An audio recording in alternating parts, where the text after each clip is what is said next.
What if I tell you कि India के oldest mountains के 90% हिस्सा जो है वो खत्म होने वाला है just because of a legal definition. Hello guys and welcome to GKGS भाई आयुष। और आज हम बात करने वाले हैं अरावली माउंटेन्स के ऊपर। अरावली माउंटेन्स आजकल बहुत न्यूज में है और आपने देखा होगा कि काफी नेशनल फोकस है अरावली माउंटेन्स पर राइट नाउ।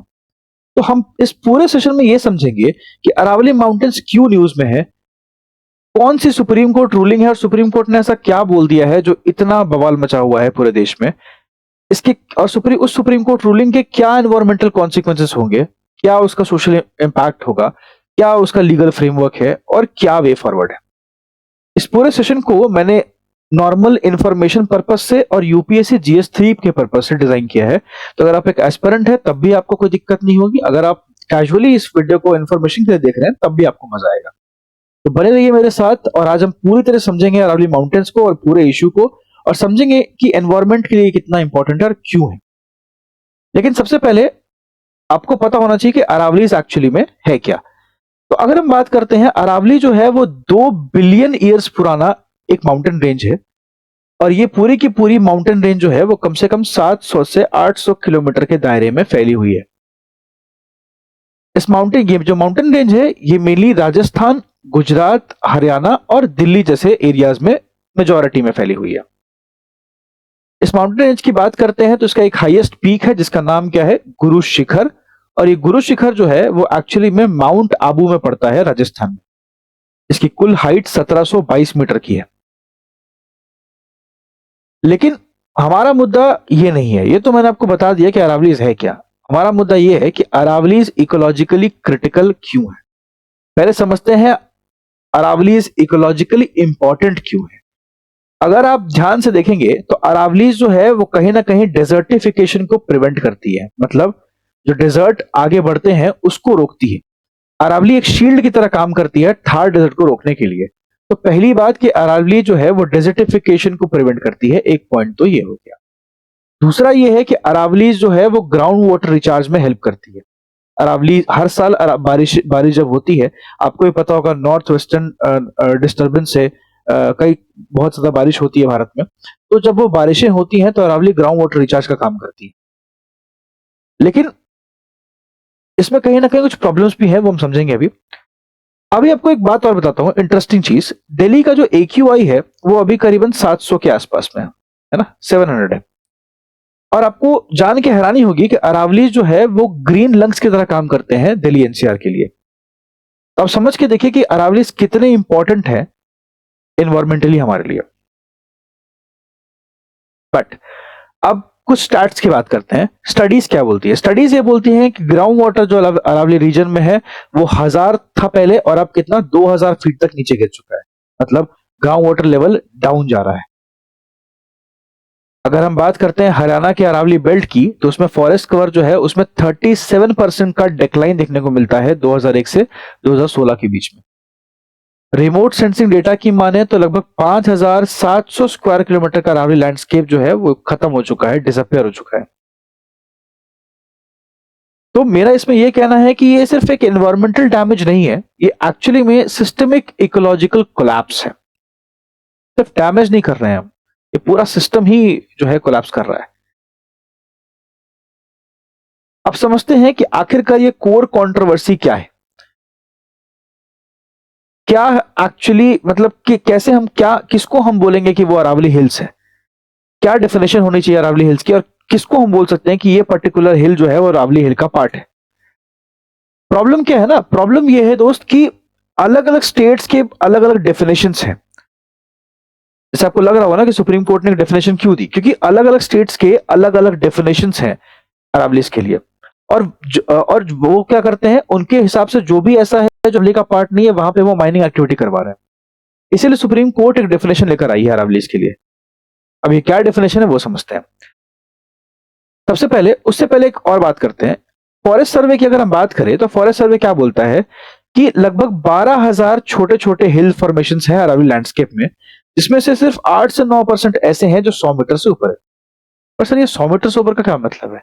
इसका मतलब ये है दोस्त, ये सुप्रीम कोर्ट ने क्या बोला है वो समझते हैं। सुप्रीम कोर्ट ने बोला है कि ऐसे जो भी हिल्स हैं जो 100 मीटर की हाइट से ऊपर हैं वही अरावली कहलाएंगे और बाकी कोई भी हिल अरावली नहीं कहलाएगा। इसका मतलब यह है कि 100 मीटर से अबव हाइट वाले तो सिर्फ और सिर्फ 8 से 9% ही है। मतलब लगभग लगभग बात करें अप्रोक्सीमेट 90% ऐसे हिल्स हैं जो 100 मीटर की हाइट से ऊपर के है ही नहीं, उनका एलिवेशन इतना है ही नहीं। और अगर इतना एलिवेशन नहीं है और तो उनको अरावली नहीं कहा जाएगा, और अगर अरावली नहीं कहा जाएगा तो कहीं ना कहीं दे लूज प्रोटेक्शन, की प्रोटेक्शन खत्म हो गई। अगर प्रोटेक्शन खत्म हो गई तो हो सकता है उसमें माइनिंग जैसी एक्टिविटीज करवाई जाए। मतलब 90% जो पूरा का पूरा अरावली है वो खत्म हो जाएगा just because of a legal definition given by supreme court of India. Problem यह है कि सिर्फ हाइट के बेसिस पे आप कैसे किसी हिल को डिफाइन कर सकते हैं। The main problem is this. I hope आपको समझ में आ रहा होगा मैं क्या बोलना चाह रहा हूं। फिलहाल के लिए बात करें, सुप्रीम कोर्ट ने बोला है कि जो माइनिंग एक्टिविटी है यहाँ पर वो टेम्पोरली रिस्ट्रेन की गई है, मतलब पॉज किया गया है। सुप्रीम कोर्ट ने बोला है कि साइंटिफिक मैपिंग की जाए इस जगह की और सस्टेनेबल प्लानिंग की जाए। और सुप्रीम कोर्ट ने यूनिफॉर्म डेफिनेशन देने की कोशिश की है। यूनिफॉर्म डेफिनेशन क्यों? जैसे मैंने बताया कि अभी अलग अलग स्टेट्स जो थे वो उनके लिए अरावलीज का अलग अलग डेफिनेशन था, इसलिए सुप्रीम कोर्ट ने कोशिश की कि मैं एक यूनिफॉर्म डेफिनेशन लेकर आऊं। लेकिन कहीं ना कहीं ये भी मतलब रिवर्स हो गया, प्रॉब्लम क्रिएट कर दिया इसने। ठीक है, तो रिएक्शन वही है हैंजी वाला। अब समझते हैं कि why is this controversial. Why is this controversial? अगर हम एनवायरमेंटलिस्ट की मानते हैं तो एनवायरमेंटलिस्ट सीधा सीधा ये बोल रहे हैं कि सिर्फ हाइट के बेसिस पे कैसे आप हिल्स को डिफाइन कर सकते हैं। It should be purely based on ecology, hydrology, biodiversity. आपने ना ही इकोलॉजी को देखा, ना ही हाइड्रोलॉजी को देखा, ना ही बायोडाइवर्सिटी को देखा। आपने इन तीनों में से किसी चीज पे ध्यान नहीं दिया। आपने सिर्फ एक हाइट देख के एक हिल को डिफाइन कर दिया, विच इज नॉट राइट। ये पूरा का पूरा इशू है। आई होप ये आपको समझ में आ रहा होगा। अब लार्ज इकोलॉजिकली सेंसिटिव एरिया जो है वो 100 मीटर से बिलो है, आपको बताया मैंने। 90% एरिया जो है वो 100 मीटर से नीचे है। अब 100 मीटर से नीचे है तो उसमें क्या हो सकता है? माइनिंग हो सकती है, वहां रियल एस्टेट बन सकता है, इंफ्रास्ट्रक्चर बन सकता है। ये तो पूरा का पूरा क्या है? गड़बड़ है। ये गड़बड़ बहुत सारी चीजों के लिए है। इससे क्लाइमेट इफेक्ट होगा, बहुत सारी चीजें इफेक्ट होंगी। समझते हैं क्या एनवायरमेंटल कॉन्सिक्वेंसेस हो सकते हैं इसके। इसरो की लैंड डिग्रेडेशन स्टडीज बोलती है कि 29.7% इंडिया का लैंड जो है वो ऑलरेडी डिग्रेड हो चुका है, मतलब डिजर्टिफिकेशन हो रहा है, मरुस्थल बन रहा है, डिजर्ट बन रहा है। हरियाणा के पार्ट्स, सिर्फ अकेले हरियाणा के पार्ट्स की माने तो 8% से ज्यादा जो है वहां पे एरिडिटी आ गई है। एरिडिटी का मतलब सूखा पड़ गया है। मतलब ये है कि कहीं ना कहीं अरावली जो है वो बहुत ज्यादा डिग्रेड कर रहे हैं। उसके बाद हम बात करते हैं एयर पोल्यूशन की, जो कि आजकल वो भी न्यूज में है। अगर अरावली का ग्रीन कवर कम होगा तो डस्ट स्टॉर्म्स जो है वेस्टर्न इंडिया से वो दिल्ली रीच करेंगे और फ्रिक्वेंटली, जैसे एनसीआर की जो एयर क्वालिटी है वो और खराब हो जाएगी। I don't understand why they are not understanding this major concern. जैसा कि आप सबको पता है कि अभी कितना AQI है, 700 AQI हो चुका है दिल्ली का। और अगर अरावली इसका ग्रीन कवर को और वीक कर दिया जाएगा तो क्या होगा? जो वेस्टर्न इंडिया है वहां से डस्ट स्टॉर्म्स दिल्ली में और फ्रीक्वेंटली घुसेंगे, तो उससे AQI और खराब होगा वहां का। यूएफआई खरीद खरीद के लोग परेशान हो जाएंगे। उसके बाद हम बात करते हैं वाटर क्राइसिस का। अब जैसे एक लेक है यहाँ पे, बदखल लेक, है ना? तो ये बदखल लेक जो है ड्राई हो रहा है, ये डायरेक्ट आउटकम है एक्विफर डिस्ट्रक्शन का। आप अरावली इसको खराब करेंगे तो लेक्स तो वहां के ड्राई होंगे ही, क्योंकि एरिडिटी बढ़ रही है। जैसे मैंने बताया डिजर्टिफिकेशन बढ़ रहा है, एरिडिटी बढ़ रही है, तो लेक्स तो खत्म हो गई। फिर हम बात करते हैं बायोडाइवर्सिटी लॉस का। वाइल्ड लाइफ सर्वे, अगर अरावली बेल्ट में हम रिकॉर्ड करके वाइल्ड लाइफ सर्वे देखते हैं अरावली बेल्ट में, तो देखते हैं वहां पे लेपर्ड्स रहते हैं, हाइना रहते हैं, जैकाल्स रहते हैं। कम से कम 190 से ज्यादा बर्ड स्पीसीज रहती हैं। ये सब का जो हैबिटेट है वो क्या हो जाएगा? वो थ्रेट में आ जाएगा, इन सबका घर उजड़ जाएगा। सिंपल सी थी बात दोस्त। अगर मान लीजिए इतना बड़ा जंगल है, इसमें 90% हिस्सा खत्म कर देंगे तो क्या होगा? ये सब कहाँ जाएंगे? तो स्पीसीज लॉस है। तो आई होप आपको ये एनवायरमेंटल इंपैक्ट इसका समझ में आ रहा होगा। It's very important to have Aravallis. Socio economic impact की बात करते हैं तो 100 of million of ton of stone जो है वहां से इलीगली एक्सट्रैक्ट किया जा रहा है।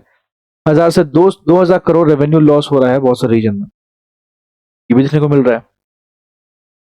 Illegal mining is not a victimless crime. एक बात समझनी है मेरे ध्यान से, इलीगल माइनिंग एक विक्टिमलेस क्राइम नहीं होता है। अगर हम बात करें तो कहीं ना कहीं इससे बहुत ज्यादा नुकसान नेचर को होता है।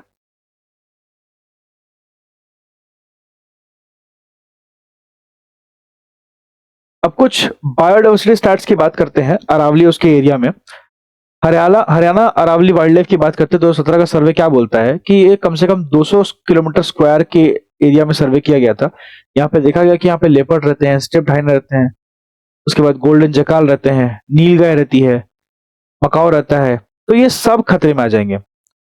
असोला भाटी सेंचुरी जो कि एनसीआर अरावली आउटलायर में पड़ता है, यहाँ पे 193 बर्ड स्पीसीज है, 80 से ज्यादा बटरफ्लाई स्पीसीज है और 100 से ज्यादा इंसेक्ट स्पीसीज रहती है। तो इन सबका हैबिटेट क्या है, खतरे में।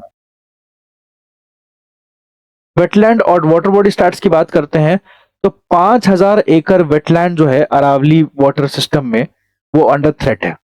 कहीं ना कहीं ये 5000 एकड़ का जो वेटलैंड है वो अंडर थ्रेट है, डेवलपमेंट और एंक्रोचमेंट के कारण। ये वेटलैंड अगर देखा जाए तो माइग्रेटरी बर्ड्स के लिए बहुत इंपॉर्टेंट है। अलग अलग देश से बर्ड्स जो है माइग्रेट होकर इस वेटलैंड में आती है और हाइड्रोलॉजिकल बैलेंस के लिए भी बहुत इंपॉर्टेंट है। ये पूरा का पूरा खतरे में। जैसे मैंने आपको बताया बड़खल लेक के बारे में, ये नेचुरल लेक है फरीदाबाद में और ये अरावली इकोसिस्टम का पार्ट है। तो ये मतलब बेसिकली ड्राई अप हो चुका है due to unchecked mining and ground water depletion. लगभग 20 सालों से यहाँ पर कुछ भी यहाँ पे अनचेक माइनिंग की जा रही है और ग्राउंड वाटर डिप्लेशन हो रहा है, जिस कारण ये लेक पूरा ड्राई हो चुका है। फरीदाबाद में लेक। अगर कुछ रीसेंट एनफोर्समेंट या इलीगल एक्टिविटी की बात करते हैं तो ड्रोन सर्वे से हमने ये पता चला है कि भिलवाड़ा अरावली एरिया जो है वहां पे इलीगल एक्सकेवेशन हो रहा है, vastly exceeding the sanctioned limits indicating systematic violations. मतलब जितना लिमिट है वहां पे एक्सट्रैक्शन का, उससे ज्यादा एक्सट्रैक्ट किया जा रहा है चीजों को। तो एक ये फाइंडिंग्स है। नो जैसे जगह पे अगर हम बात करते हैं तो 858 मिलियन मेट्रिक टन जो स्टोन का है उसको इलीगली माइन किया जा रहा है, जिससे स्टेट को कम से कम 1000 से 2000 करोड़ का नुकसान हुआ है। तो बहुत सारी प्रॉब्लम्स है एक्चुअली जो देखने को मिल रही हैं और कहीं ना कहीं अरावलीज का इस इशू के कारण ये चीजें बाहर आ रही हैं। अब हम बात करते हैं क्या लीगल फ्रेमवर्क है और क्या फेलियर्स है। बहुत सारे लॉज जो हैं अरावलीज को अप्लाई होते हैं, जैसे environmental protection act 1986, forest conservation act 1980, wild life protection act 1972 और नेशनल ग्रीन ट्रिब्यूनल का ओवरसाइट, एनजीटी का। लेकिन आज भी अगर हम बात करें तो अरावलीज को हमने आज भी अगर हम बात करें तो अरावलीज को हमने इको सेंसिटिव जोन घोषित नहीं किया है। मुझे समझ नहीं आता है कि अगर वेस्टर्न घाट्स को हम eco sensitive zone Western Ghats को अगर हम इको सेंसिटिव जोन जो है वो डिक्लेयर कर सकते हैं तो अरावलीज को क्यों नहीं। प्रॉब्लम है। तो कहने का मतलब ये है कि India has laws but lacks landscape level ecological governance. हमारे पास लॉज है बट कहीं ना कहीं हम लैंडस्केप लेवल इकोलॉजिकल गवर्नेंस को अभी भी लैक करते हैं इसमें। अब समझते हैं इसका वे फॉरवर्ड क्या होगा। तो वे फॉरवर्ड में सबसे पहले अरावलीज को साइंटिफिकली सिर्फ एलिवेशन से नहीं, उसकी जियोलॉजी, ग्राउंड वाटर फ्लो और बायोडाइवर्सिटी से हमें उसको डिफाइन करना चाहिए। मतलब सिर्फ हाइट को ना देखकर हमें उसकी जियोलॉजी को, इकोलॉजी को, हाइड्रोलॉजी को, इन सब चीजों को देखते हुए इसको डिफाइन करना चाहिए ताकि ये बायोडाइवर्सिटी लॉस ना हो। दूसरा अगर हम बात करते हैं तो अरावली रेंज को इको सेंसिटिव जोन घोषित करना चाहिए, जैसे हमने वेस्टर्न घाट्स को किया है। और यहाँ पे कंट्रोल डेवलपमेंट करना चाहिए। टोटल बैन करने की जरूरत नहीं है बट कम से कम जो डेवलपमेंट हो रहा है उसको कंट्रोल कर सकते हैं हम, थोड़ा उसको चेक कर सकते हैं ताकि वहां पे कुछ भी एक्स्ट्रा एक्सट्रैक्शन ना हो, इलीगल चीजें ना हो। Third, it is very important कि इसकी स्ट्रॉन्ग मॉनिटरिंग की जाए, क्योंकि बहुत सारे लूप होल्स है इसमें, सही से मॉनिटर नहीं किया जा रहा है। तो इट इज वेरी इंपॉर्टेंट कि इसकी स्ट्रॉन्ग मॉनिटरिंग की जाए, सैटेलाइट से, ड्रोन सर्विलेंस से मॉनिटरिंग की जाए। We have lots of things right now. Real time mining data होना चाहिए हमारे पास। एआई बेस्ड माइनिंग ऑडिट की जाए। तो ये सब कुछ चीजें हम कर सकते हैं जिससे हम अरावलीज को बचा सकते हैं। फोर्थ मोस्ट इंपॉर्टेंट ये है कि कम्युनिटी पार्टिसिपेशन होना चाहिए। हमें लोकल कम्युनिटीज को इन्वॉल्व करना चाहिए इसमें ताकि इको टूरिज्म और ग्रीन जॉब्स क्रिएट हो।